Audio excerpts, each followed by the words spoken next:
12th Senate District and the voters? Actually, the vitality and the prosperity for the future here. I mean, we must turn this district around in our state and be a place where all of us here and our families can stay and live the great life that we've been blessed to have up here. I raised my family up here. I want them to stay here, and I want to make sure that my friends can stay up here too. So I think basically for me, that's what I feel like I have into it. Okay. And if you're elected on the 16th of August, what are some things you would like to introduce as legislation, or what are some issues related? Let's stick right to the economy. As you know, the economy in the 12th Senate District is not the greatest. We have a very high unemployment rate. We've lost a lot of jobs, a lot of businesses. If you were to be elected, what do you think you could do if you're moved down to Madison to help us up here? What are some issues you would like to see changed? Well, on the economy. Of course, jobs.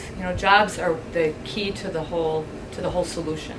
So what we would need to do is to work to ensure that legislation is being passed down there, or easing of some of the rules that we have in place right now is happening, so that the general atmosphere for business in the district can mend and become better. That would be the key to moving forward here.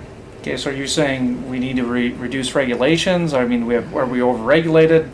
What are some of the regulations you would like to see disappear? Well, I think some of the paperwork for some of our businesses that simply just want to work. Take the road construction worker who has a very difficult time with the compliance paperwork. There's many people employed by some businesses now just strictly doing paperwork, just to be able to do a job. Where does that run in our profit margin or in their profit margin? Take the potato farmer.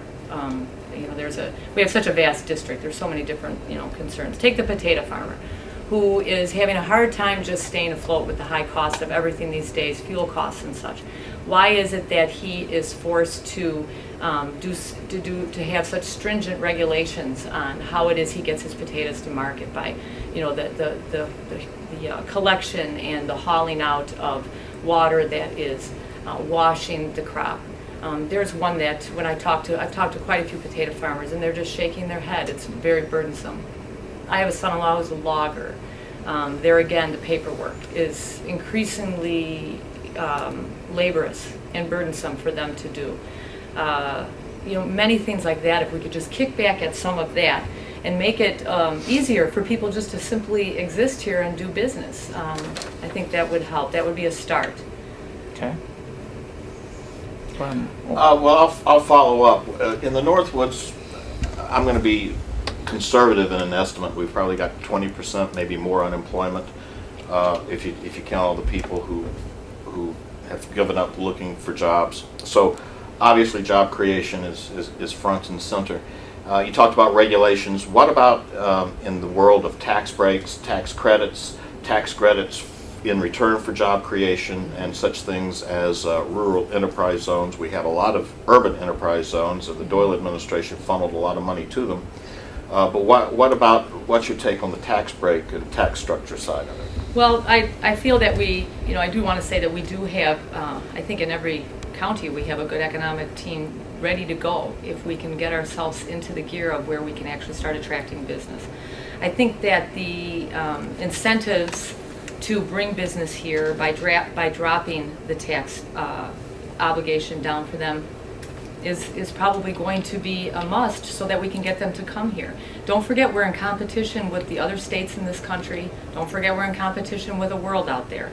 We have a lot of things to offer, but we also have to make it feasible for companies to come and settle here. We kind of swung way too far to the side of too much taxes and fees and regulations, and that's why we lost over 150,000 some odd jobs that fled this state. Now we want them back. I can kind of piggyback on that.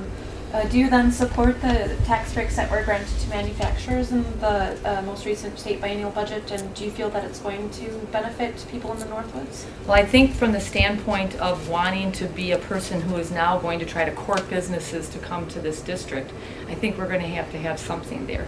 If jobs are created, there's going to be the trickle-down effect of all other money that's generated in the area. And so we will see the spurt that we need. If we have people living here, they're going to shop at our stores, they're going to buy our houses, they're going to go to our schools. I mean, we need to have some type of way to get these companies back here. And so I think that we'll see that it'll be an advantageous move, I believe.